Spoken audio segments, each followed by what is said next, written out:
사랑합니다. 옆에 분들과 인사할까요? 사랑합니다. 축복합니다. 인사하겠습니다. 비가 꽤 많이 왔습니다. 잘 지내셨습니까? 한 주간 또 살아내시느라 참 수고가 많으셨습니다. 다시 한번 인사하실 때 늘 하듯이 수고하셨습니다. 옆에 분들과 인사하겠습니다.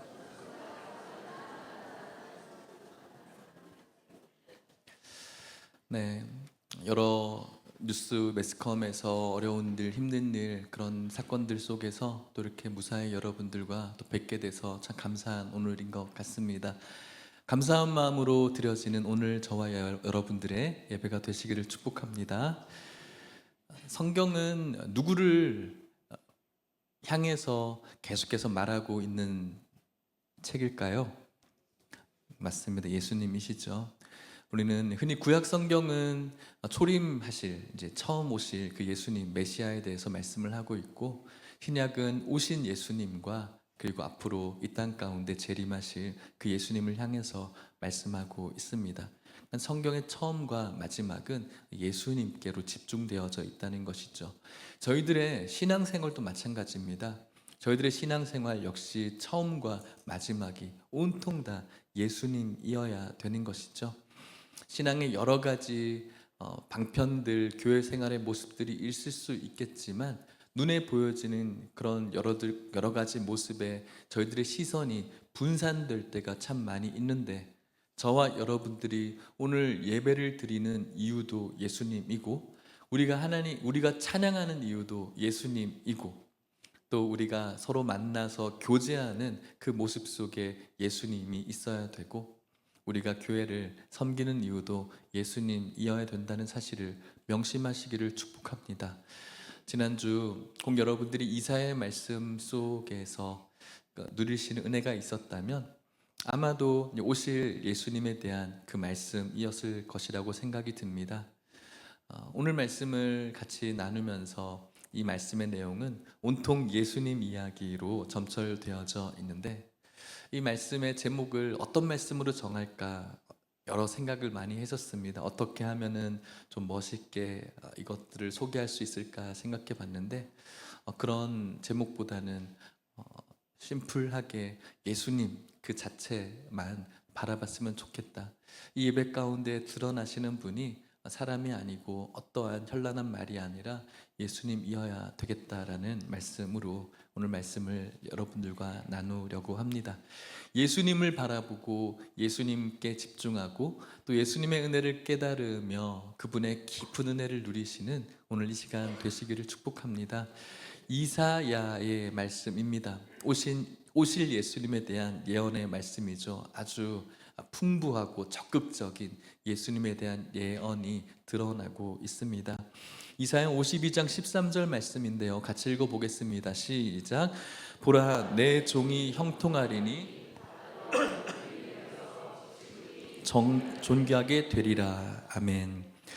이사야 입술을 빌려서 하나님께서 내 종이 형통하게 될 것이고 높이 들려서 지극히 존귀하게 될 것이다 라고 말씀합니다.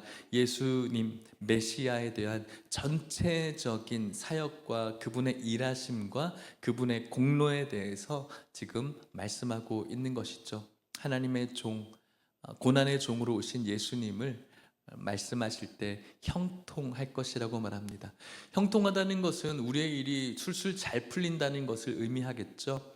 하지만 이 형통은 그 종이 이 땅 가운데 와서 아무런 어려움 없이 살 것이다라는 이야기가 아니라 그분께서 이 땅 가운데 오신 목적, 그 목적에 실패가 없고 그 목적대로 그분께서 하실 일들을 완수하는 그 형통을 하고 있는 것입니다.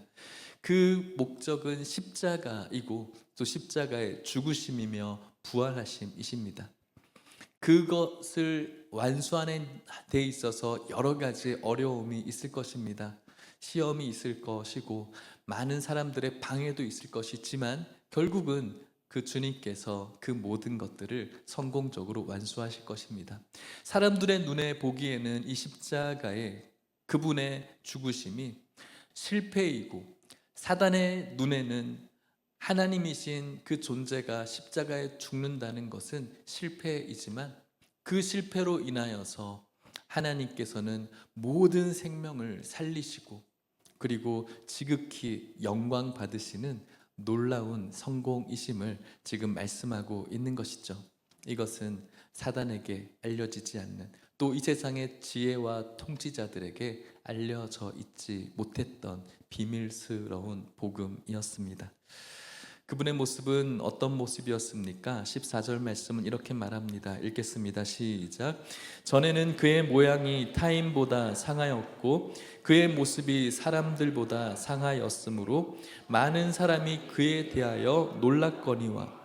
사람들이 그의 모습에 놀랬다라고 말합니다. 왜냐하면 그 모습이, 그 모양이 다른 사람들보다 상한 모습이었거든요. 사람들이 기대했던 메시아의 모습, 다윗이라는 왕, 솔로몬이라는 왕, 그 왕의 부귀와 영화와 위엄을 기대했죠. 그래서 그분의 모습은 아주 강한 모습이어야 됐고, 그리고 아름다운 모습이어야 됐고, 영광스러운 출생이어야 되었는데, 모니터를 조금만 낮춰주세요. 영광스러운 그런 출생이어야 되었는데 말구유에 나신 모습, 그리고 나사렛에서 무슨 선한 것이 있겠습니까? 그의 출생과 그의 살아왔던 과거의 이력들, 목수의 일들, 그것은 사람들이 기대할 수 없었던, 메시아로서 기대할 수 없었던 정말 천박한 모습 그 자체였죠. 그랬기 때문에 사람들은 놀랄 수밖에 없었습니다. 그리고 그는 또다시 다른 이들을 놀라게 합니다. 15절 말씀입니다. 시작. 그가 나라들을 놀라게 할 것이며 왕들은 그로 말미암아 그들의 입을 봉하리니 이는 그들이 아직 그들에게 전파되지 아니한 것을 볼 것이요 아직 듣지 못한 것을 깨달을 것임이라. 아멘. 14절 말씀에 놀람이 있었는데 15절 말씀에도 나라들을 놀라게 할 것이라고 말합니다. 이 놀라게 한 이유는 바로 예수 그리스도께서 죽으셨지만 부활하셨고 부활하신 그분께서는 하나님 나라에 올라가셨음을 바라보면서 그들은 놀라게 될 것입니다. 이 땅의 왕들이죠, 지혜자죠, 무언가 대단한 사람들이죠.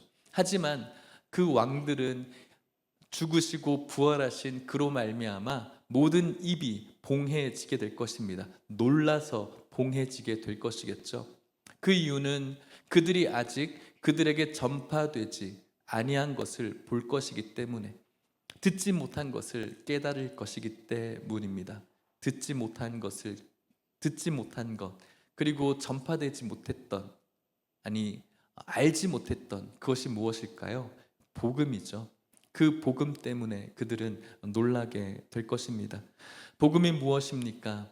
예수 그리스도의 이 땅 가운데 인간으로 오심, 그리고 그분의 고난, 또 그분의 죽으심, 그분의 부활하심과 그분의 부활하심을 믿는 자로 인하여서 믿는 자에게 영원하신 하나님의 나라가 소유되어지는 천국 비밀이겠죠. 이 복음은 그들에게는 놀라운 일이었고 이것에 대해서 그 사람들은 깨달을 사람들이 없었습니다. 이사야 53장 1절 말씀에 보면은 우리가 전한 것을 누가 믿었느냐? 여호와의 팔이 누구에게 나타났느냐? 우리가 선지자들이 전한 것을 누가 믿은 사람이 있습니까? 말해도 깨달은 사람이 없고 듣는 자도 없었겠죠. 여호와의 팔이 누구에게 나타났는지 아는 사람이 없었습니다. 여호와의 팔은 여호와의 구원을 의미하고 있는 겁니다. 여호와의 구원이 누구에게서 나타났는지 깨닫는 자도 없고 본 사람도 아무도 없었죠. 여호와의 팔, 그 구원은 누구에게 나타났습니까? 예수님 그 자체입니다. 그 구원의 팔이신 예수님은 어떤 분이십니까? 53장 2절 말씀을 같이 보도록 하겠습니다. 2절입니다. 시작. 그는 주 앞에서 자라나기를 연한 순 같고 마른 땅에서 나온 뿌리 같아서 고운 모양도 없고 풍채도 없은즉 우리가 보기에 흠모할 만한 아름다운 것이 없도다. 아멘. 그는 연한 순 같다라고 말합니다. 연한 순을 상징하는 것이 무엇일까요? 예수님이시겠죠? 그 연한 수는 약한 것을 의미합니다. 약한 것. 연한 순이 올라오면은 아우 정말 이쁘다라고 할 수가 있겠지만 이쁜 것보다는 약한 것입니다. 여기서 말하는 연한 순은 어떤 나무가 흙 위로 이 뿌리가 나온 다음에 그 뿌리에서 나온 그 연한 순을 바라볼 때 농부들은 그 순을 별로 좋아하지 않고 다 쳐내죠. 쳐낼 만큼 그렇게 사용할 필요가 없는 그런 순만을 이야기하는 것입니다. 마른 땅에서 나온 뿌리 같은 모습이라고 말합니다. 마른 땅에서 나온 뿌리들을 우리들이 한 번씩 본 적이 있습니다. 집에서 여러분들이 화초를 키우는 분들도 있고, 그리고 뭐 토마토나 고추나 뭐 이런 것들을 기르시는 이런 분들도 있을 것 같습니다. 저도 아이들을 위해서 한번 이 베란다에 그런 고추나 토마토를 길러본 적이 있어요. 재밌더라고요. 처음에 막 흙에 거름도 주고 심고 하는 모종을 심는 게 아이들하고 하니까 참 재밌더라고요. 그리고 상추도 이렇게 심은 재밌어서 그것을 또 따는 재미도 있었습니다. 근데 그게 한 번밖에 없었어요.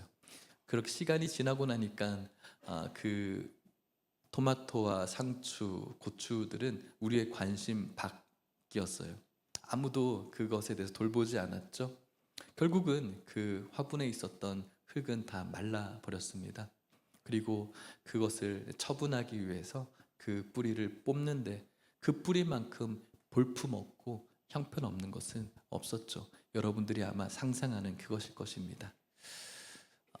예수님께서는 자라나면서 연한 순같이 약한 모습, 전능하시고 가장 강력한 군대장이신 그 예수님은 연약하기 그지없는 모습으로 자라가셨고, 가장 영광스럽고 찬란한 그런 모습이어야 될 그분께서는 마른 땅에서 건져 올린 뿌리처럼 볼품없는 그런 모습으로 자라가셨을 뿐만 아니라 고운 모양도 없다라고 말씀하고 있고 풍채도 없다고, 우리가 보기에 흠모할 만한 아름다운 것이 없다라고 말합니다. 그러니 메시아를 기대는 하고 있었던 사람들에게 그 예수님의 모습은 형편없는 모습이었죠.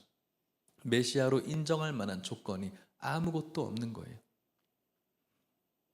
그리고 그는 어떤 삶을 살아가게 됩니까? 3절 말씀을 같이 읽어볼까요? 시작. 그는 멸시를 받아 사람들에게 버림받았으며 간고를 많이 겪었으며 질고를 아는 자라.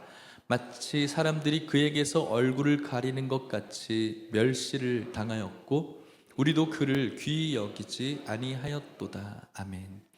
예수님께서 공생애를 시작하시면서 그분께서 하신 사역을 우리가 살펴보게 됩니다. 그분은 가는 곳마다 복음을 전했습니다. 하나님 나라 천국 복음을 선포하셨죠. 그렇게 선포하시면서 그분께서 하신 일은 약한 자들을 돕는 일이었습니다. 그분에게 왔던 자들이 어떤 자들이었습니까? 약한 자들이었죠. 병 들린 자였습니다. 귀신 들린 자였습니다. 주님 고쳐주십시오. 낫기를 원해요. 회복했으면 좋겠어요. 주님 제 딸이 병들었어요. 주님 제 하인이 병들었어요. 급기야는 주님 제 오빠가 죽었어요. 그리고 그들은 고침을 받았습니다. 회복을 얻었습니다. 은혜를 받았죠. 그런데 그는 멸시를 받았어요. 그 사람들에게 버림을 당했어요. 5천 명 넘는 사람들을 배불리 먹였어요. 예수님을 왕으로 삼고 싶었죠. 그런 자들에게 버림을 당했어요. 종려나무 가지를 흔들고 그분의 입성을 환영했어요. 하지만 그들이 들었던 종려나무의 그 손으로 예수님을 조롱하고 뺨 때리고 비난하고 멸시했죠. 그분은 간고를 많이 겪었습니다. 가난하고 고통스러운 일들을 그분이 살아가는 모든 삶 동안 그는 간고를 겪고 질고도 겪었어요. 인간의 질병으로부터 오는 아픔이었죠. 그분은 완벽한 하나님이면서 완벽한 인간인 것을 이 말씀을 통해서 알 수가 있는 것입니다. 우리는 하나님께서는 나의 아픔을 모르겠죠 라고 생각할 수도 있겠습니다. 하지만 성경은 분명히 그분은 우리의 간고와 질고를 겪었다, 아는 분이라고 이야기를 하고 있는 것입니다. 사람들이 그에게서 얼굴을 가리는 것 같이 사람들이 그에게 자신의 얼굴을 숨기면서 그를 보려고 하지 않습니다. 배척했죠. 심지어는 우리도, 이렇게 하나님을 사랑하는 우리도 그를 귀히 여기지 않았다라는 것이죠. 이 세상에 많은 사람들이 살아가면서 이 예수님을 모릅니다. 모르는 사람은 예수님을 멸시하는 것이 어쩌면 마땅합니다. 그런데 우리도 예수님을 귀하게 여기지 않고 있는 것을 볼 때 이 말씀이 우리에게 더 가까이 있는 것 같습니다. 4절 말씀은 이렇게 말합니다. 같이 읽어볼까요? 시작. 그는 실로 우리의 질고를 지고 우리의 슬픔을 당하였거늘 우리는 생각하기를 그는 징벌을 받아 하나님께 맞으며 고난을 당한다 하였노라. 아멘. 그분께서는 멸시를 당했다라고 말씀합니다. 그분은 사람들에게 배척을 당했다라고 말씀합니다. 그분은 귀히 여김을 받지 않았다라고 말씀했습니다. 그가 배척을 받고 멸시를 받고 그가 귀히 여김을 받지 않은 이유가 무엇일까요? 실제로 우리의 질고를 때문이었다는 거죠. 우리의 슬픔을 당했다라는 거예요. 그분께서 받아야 될 질고와 간고가 아니라 우리의 질고였고 우리의 슬픔을 당했다는 거죠.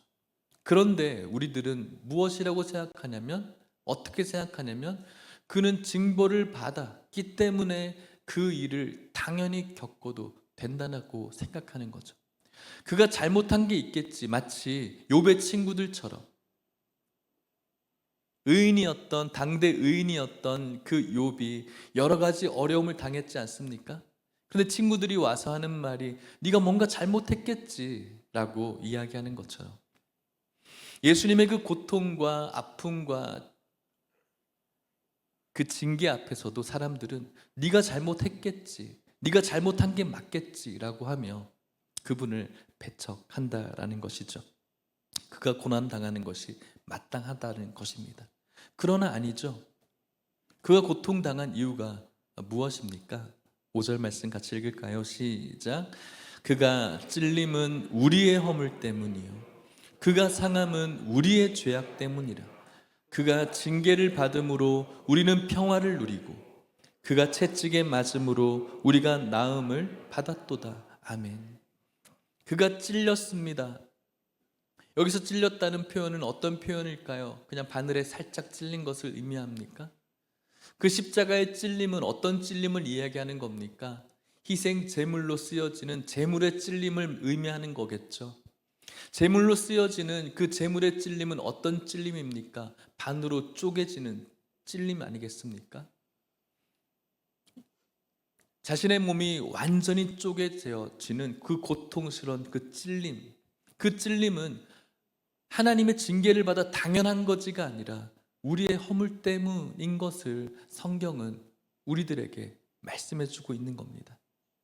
그의 상함, 여기서 상하는 것은 그냥 단순히 피부가 잠깐 찰과상을 입은, 그래서 빨간 약 바르면 좀 이따 낫는 그런 상함이 아니라 인간의 상상력으로 상상할 수 없는 이 정신적인 고통과 같은 그 상함을 이야기하는 것인데, 그 상함의 이유가 성경은 우리 죄 때문이라고 분명히 명시해주고 있는 것이죠.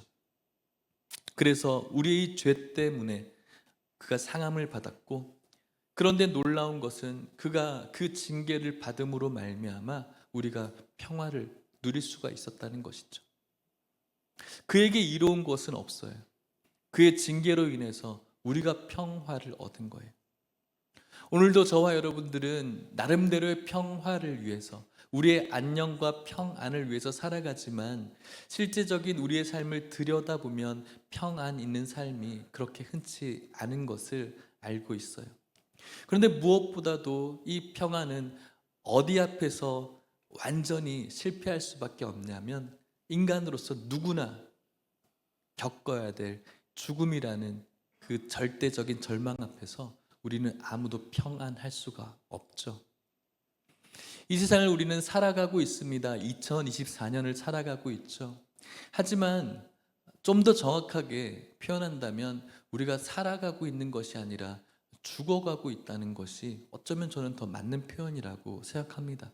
그래서 우리는 평안은 없대. 그 죽음 앞에서는 아무도 평안할 자가 없습니다. 하지만 그가 십자가의 죽으심으로 말미암아 우리가 평화하게 되었습니다. 하나님과 우리는 언제나 전쟁 상태였죠. 평화가 없는 상태였습니다. 언제나 대치하는 상태였지만 그분께서 십자가의 죽으심으로 말미암아 하나님과 평화를 이루게 된 것이죠. 그래서 우리는 이 죽음 앞에서 우리의 평화를 지킬 수 있는 존재로 바꾸어지는 그런 은혜를 받은 것입니다. 그가 채찍을 맞았습니다. 그가 받았던 채찍은 어떤 채찍이었습니까? 고난주간에 여러분들과 말씀을 나누지 않았습니까? 그냥 단순히 우리가 알고 있는 가죽 채찍 그 곳 끝에 동물의 뼈와 그리고 철심들이 박혀 있었던 그런 채찍이었죠. 그 채찍이 몸을 휘감을 때마다 채찍 자체도 아팠지만 그 휘감은 채찍이 몸에 떨어져 나갈 때 예수님의 살이 찢겨져 나가고 근육이 찢겨져 나가고 뼈가 보일 정도로 그런 채찍이었습니다. 그가 완전히 상함을 입었지만 우리는 반대로 그 채찍으로 인하여서 오히려 아이러니하게 역설적으로 우리가 나음을 입었다라고.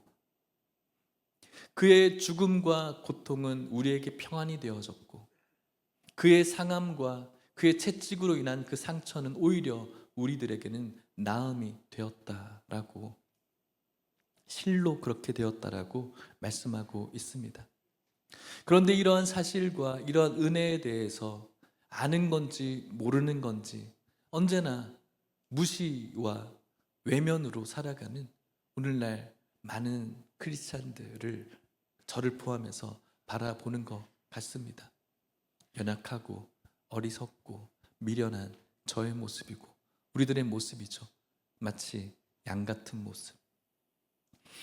이사야 53장 6절 말씀을 같이 볼까요? 시작. 우리는 여호와께서는 우리 모두의 죄악을 그에게 담당시키셨도다. 아멘. 우리는 다 양 같다라고 말씀하고 있어요. 양의 좋은 부분도 있겠지만 별로 좋지 않은 부분도 있죠. 양은 늘 주목하는 것은 자기가 먹을 풀들이죠. 자기가 먹는 그 풀에만 늘 집중을 해요. 다른 것에는 별로 신경 쓰지 않아요. 오늘 우리들의 모습처럼 말이죠.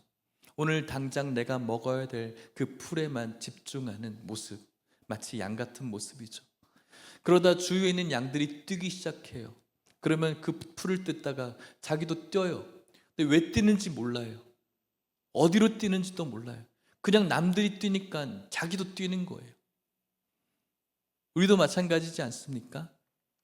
오늘 우리들이 먹어야 될 그 풀을 계속 뜯다가 뭔지 모르겠지만 군중들이 뛰기 시작하면 뭐지 하면서 같이 뛰는 거죠. 저기에 뭐가 있나 보다 그 마음으로 뛰는 것 같기도 하고, 뭐 공포스러운 것이 도망오는 건가? 똑같이 공포스러워하면서 뛰기 시작해요. 근데 왜 뛰는지를 몰라요. 어디로 뛰는지도 몰라요. 그냥 빨리 뛰는 게 좋겠지 라고 하면서 빨리 뛰려고는 하지만 어디로 뛰는지 왜 뛰는지도 모르는 채 그냥 뛰는 양 같은 모습. 하나님께서 이러한 은혜를 주시고 예수님께서 우리의 나음과 평화를 위해서 상하고 채찍에 맞으시고 죽으셨지만 그것과는 전혀 상관없이 우리의 관심은 늘 눈앞에 있는 풀이고, 그리고 다른 사람들의 이목이고 다른 사람들의 트렌드이고 다른 사람들의 어떤 문화이죠. 그것이 바로 양 같은 모습 아니겠습니까? 각기 제 길로 갑니다. 자기가 맞다라고 생각하는 그것에 대한 확실함을 가지고 성경적인 확실한 진리가 있음에도 불구하고 그 길이 아니라 내가 보기에는 이것이 맞는 것 같아 라고 하면서 각기 제 길로 터지는 양 같은 모습인 것이죠. 근데 정말로 그 길이 옳은 길일까요?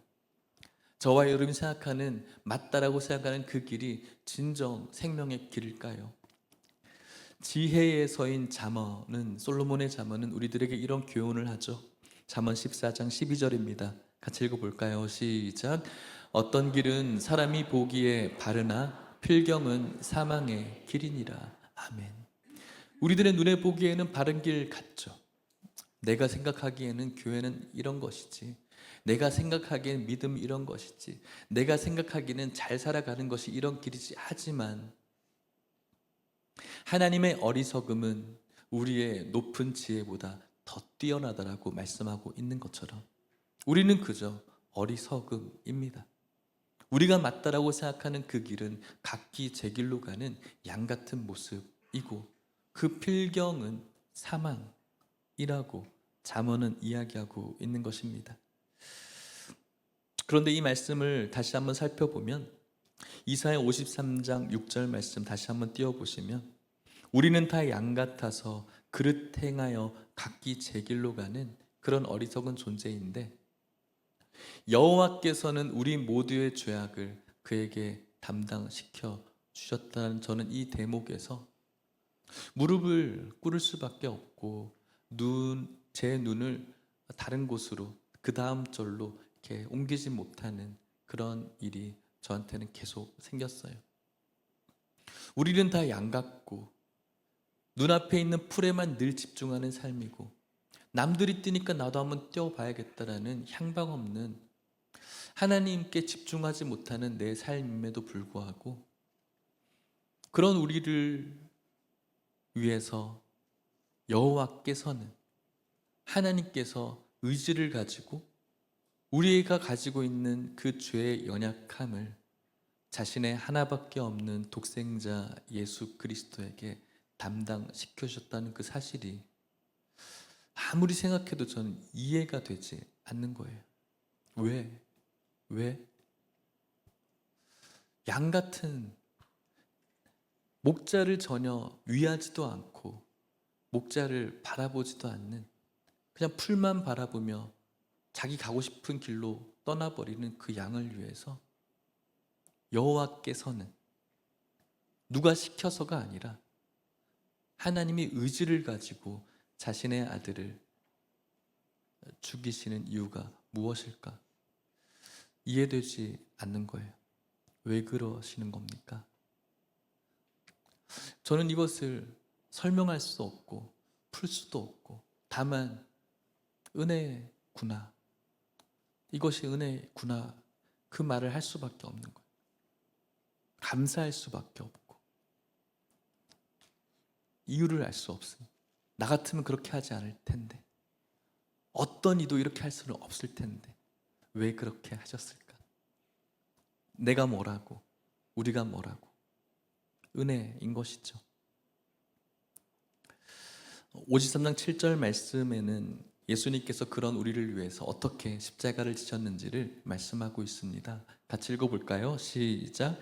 그가 곤욕을 당하여 괴로울 때에도 그의 입을 열지 아니하였으며, 마치 도수장으로 끌려가는 어린 양과 털 깎는 자 앞에서 잠잠한 양같이 그의 입을 열지 아니하였도다. 아멘.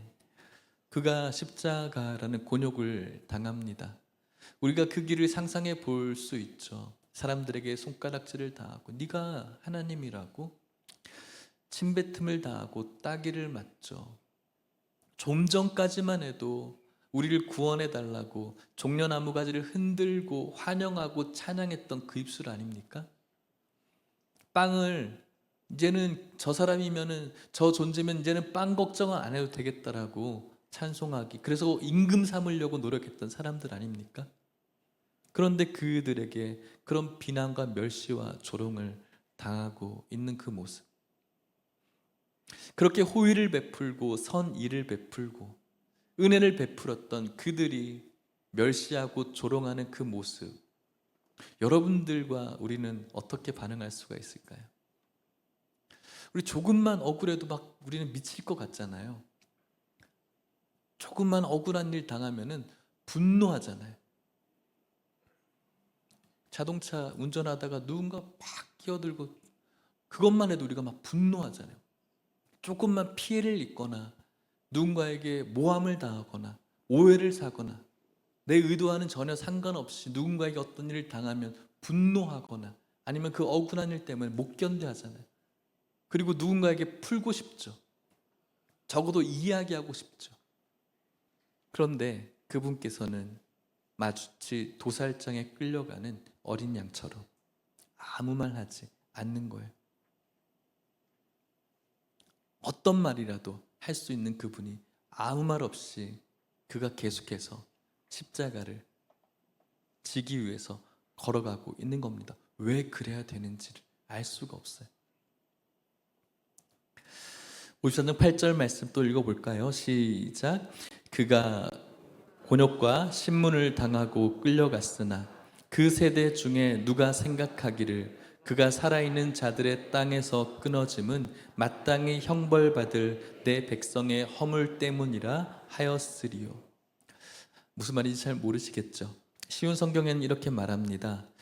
사람들이 정의를 짓밟고 그를 거칠게 끌고 갔다. 그가 살아있는 사람들의 땅에서 끊어졌으니 그 세대 사람들 가운데서 어느 누가 자기들의 죄 때문에 그가 죽임을 당했다고 생각하겠는가? 그 예수님의 죽으심을 바라보면서 나 때문에, 내 죄 때문에 돌아가셨겠구나라고 생각하는 사람들이 없다라는 것이죠. 오늘도 마찬가지. 오늘날 많은 사람들은 예수님을 모르고 그래서 그가 왜 죽어가는지 이유를 알 수 없지만 적어도 교회를 다니는 우리들은 왜 그가 죽으시는지, 무엇 때문에 십자가를 지셨는지, 우리의 죄 때문이라는 것을 우리는 알고 있어야 되지만 오늘도 그 세대의 그 사람들이 그랬던 것처럼 그분의 십자가는 우리와는 전혀 상관없는 것처럼 여기며 교회 생활에 열중인 그런 크리스찬들의 모습이 오늘 우리들의 모습은 아닌가를 점검해 볼 필요가 있는 것입니다. 이사야 53장 9절 말씀, 그는 강포를 행하지 아니하였고 그의 입에 거짓이 없었으나 그의 무덤이 악인들과 함께 있었으며 그가 죽은 후에 부자와 함께 있었도다. 그는 강포, 죄가 없었죠. 그의 입에는 거짓이 없었죠. 하지만 그의 무덤이 악인들과 함께 있었습니다. 실제로 악인들과 함께 묻혔다라는 것이 아니라 악인들과 똑같은 정죄를 받았죠. 두 양옆에 있었던 강도의 정죄였습니다. 그리고 그가 죽은 후에는 부자와 함께 있었죠. 우리가 아는 것처럼 아리마대 부자였던 요셉이 자신의 무덤을 내어준 그 말씀의 실천, 이 예언의 말씀이 아리마대 요셉을 통해서 실현되어진 것을, 예수님의 죽으심을 이사야가 예언하고 있는 것입니다. 이것을 통하여서 결론적으로 이사야 53장 10절 말씀에 어떤 결과가 이루어지는가 같이 읽겠습니다. 시작. 여호와께서 그에게 상함을 받게 하시기를 원하사 질고를 당하게 하셨은즉 그의 영혼을 속건 제물로 드리기에 이르면 그가 씨를 보게 되며 그의 날은 길 것이요 또 그의 손으로 여호와께서 기뻐하시는 뜻을 성취하리로다. 아멘. 여호와께서 그에게 상함을 받게 하셨고 그 질고를 당함으로 인하여서 속건 제물로 드려졌습니다. 그 결과 그가 씨를 보게 되었습니다. 그 씨는 생명의 씨죠.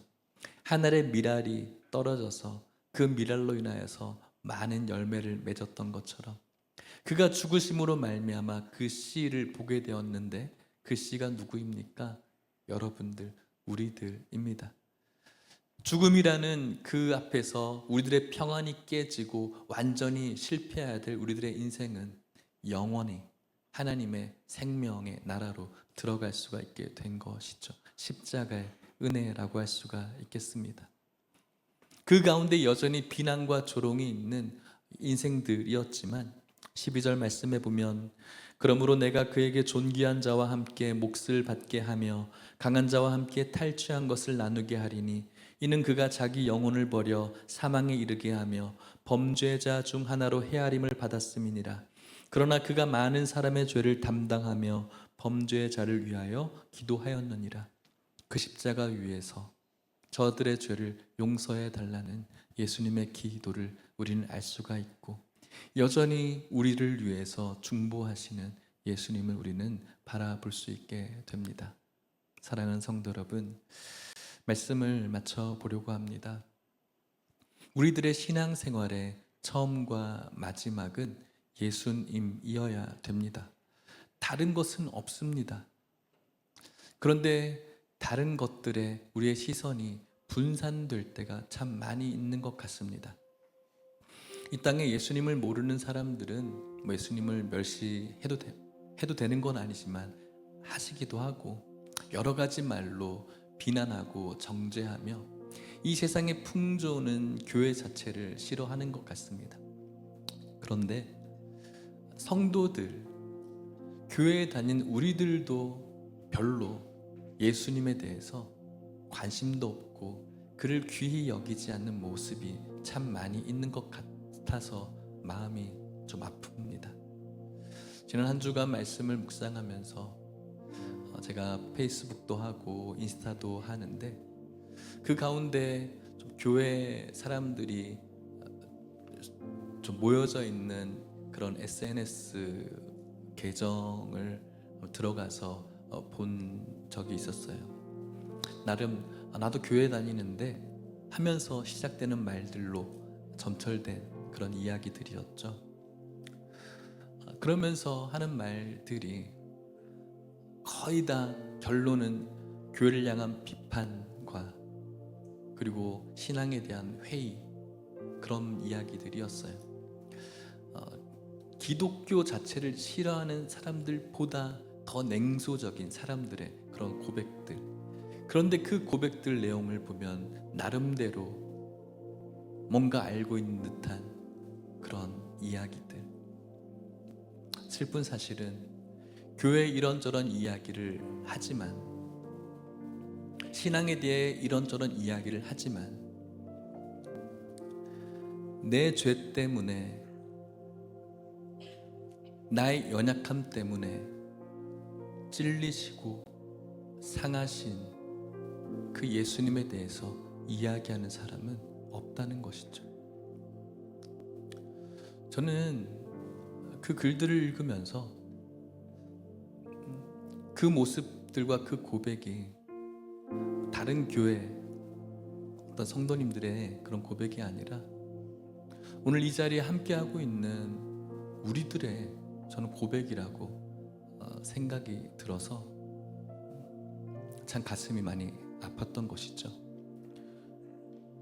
나름대로 신앙생활을 하고 신앙생활에 대해서 아시는 여러분들이 교회의 이런저런 모습을 보면서 그 입술로 여러 가지의 정의를 내리고 이것이 맞다라고 생각하며 결론은 교회를 상처내고 그 맞는 말로 그것을 듣는 이로 하여금 교회와 더 멀어져, 아니 예수님과 더 멀어지게 만드는 그런 일을 하고 있는 오늘날의 현대 크리스찬들의 모습. 그러면 동안 나의 연약함과 나의 죄와 나의 허물로 인해서 상하시고 찔림받은, 쪼갬받은, 채찍질 당한 그 예수님과는 전혀 상관없는 신앙생활하는 우리의 모습.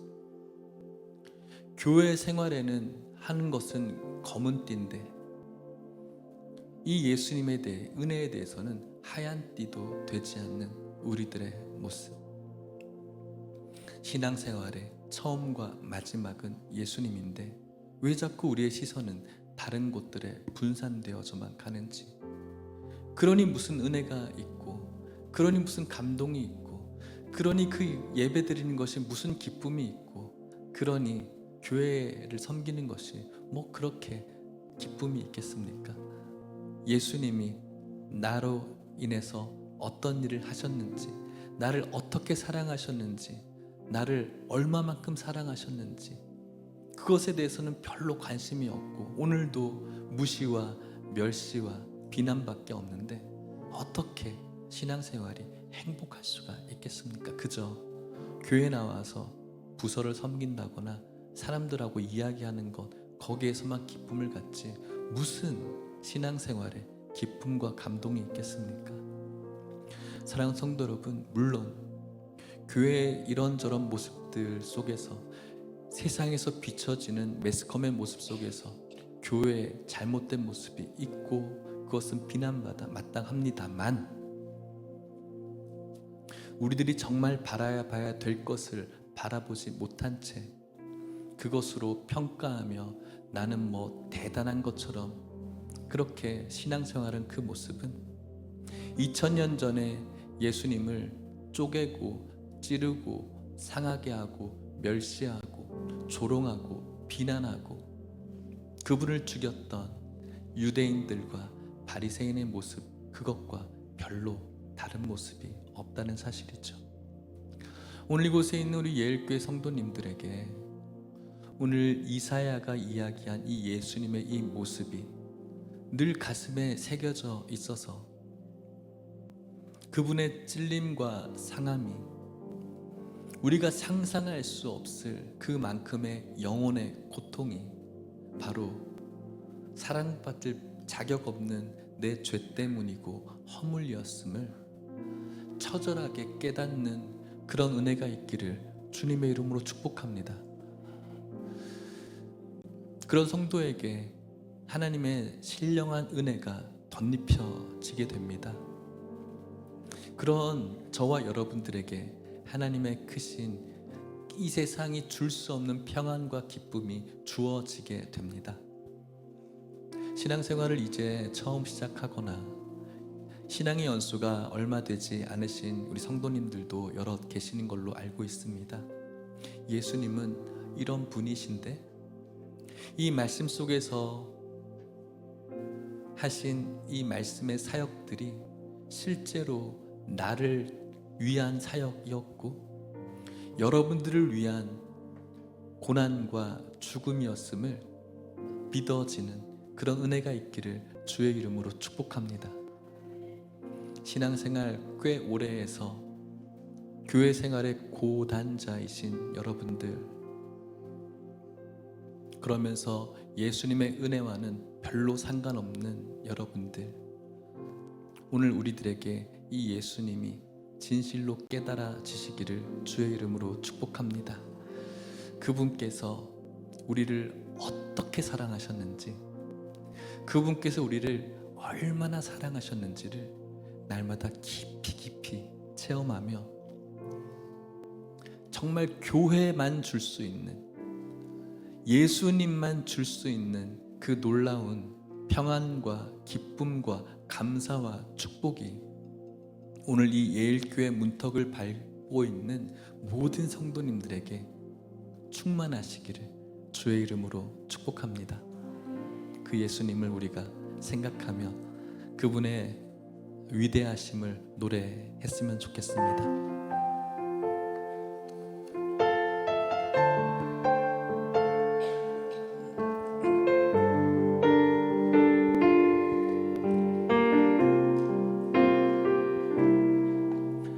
이 땅 위에 오신 하나님의 본체, 십자가에 달리사 우리 죄 사셨네.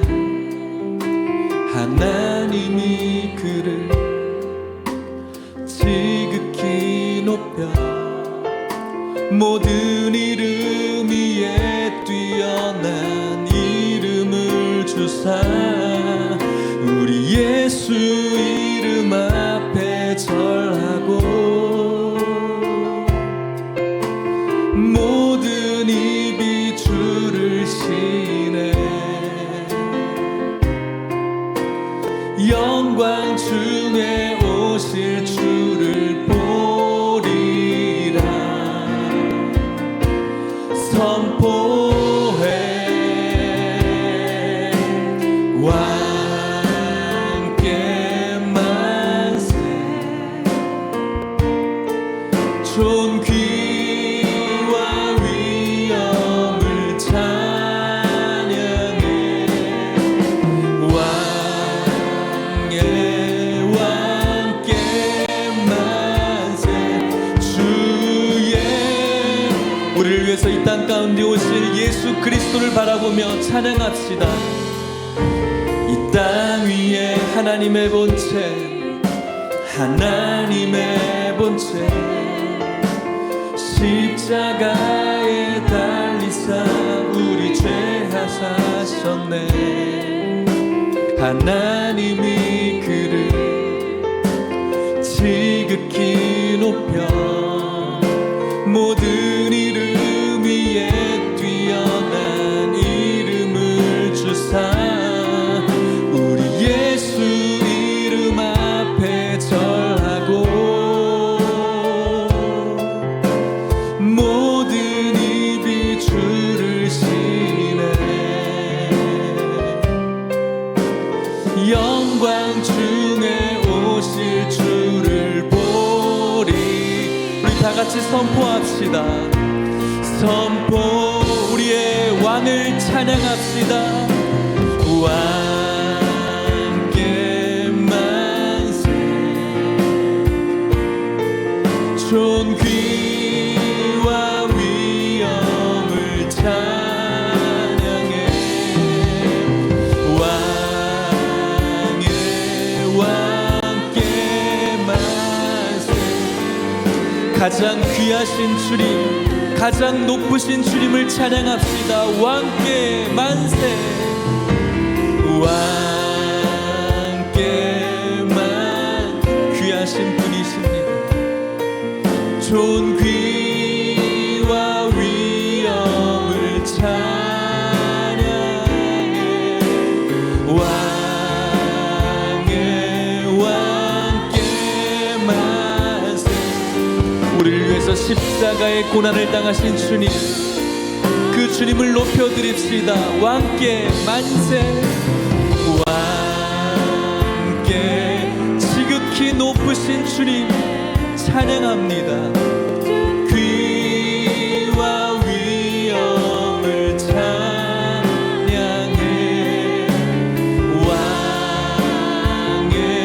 왕께 만세. 주 예수 하나님,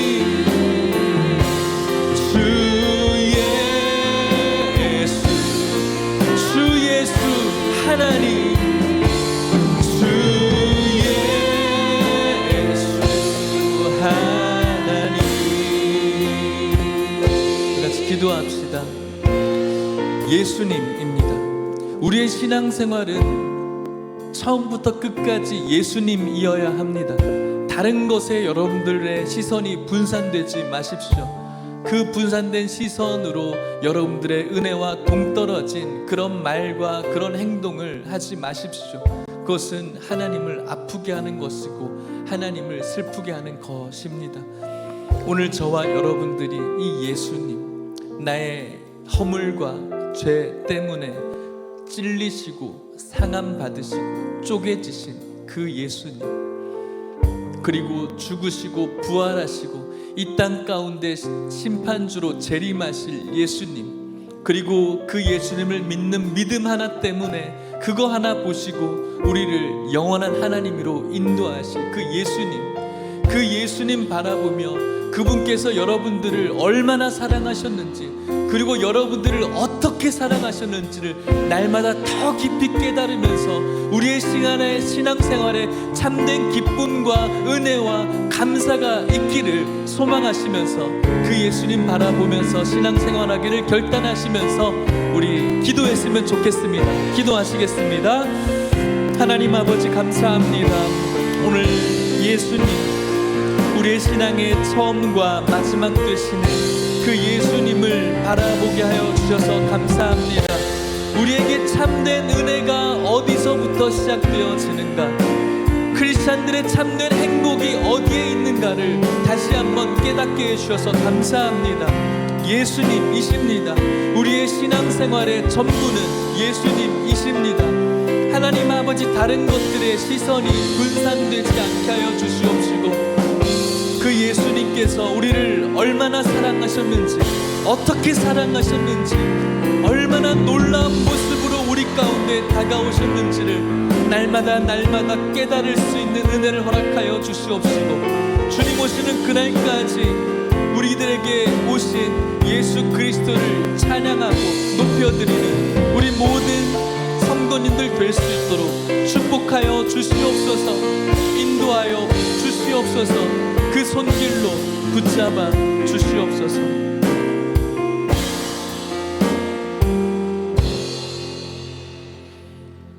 존귀하신 하나님 아버지, 은혜를 감사합니다.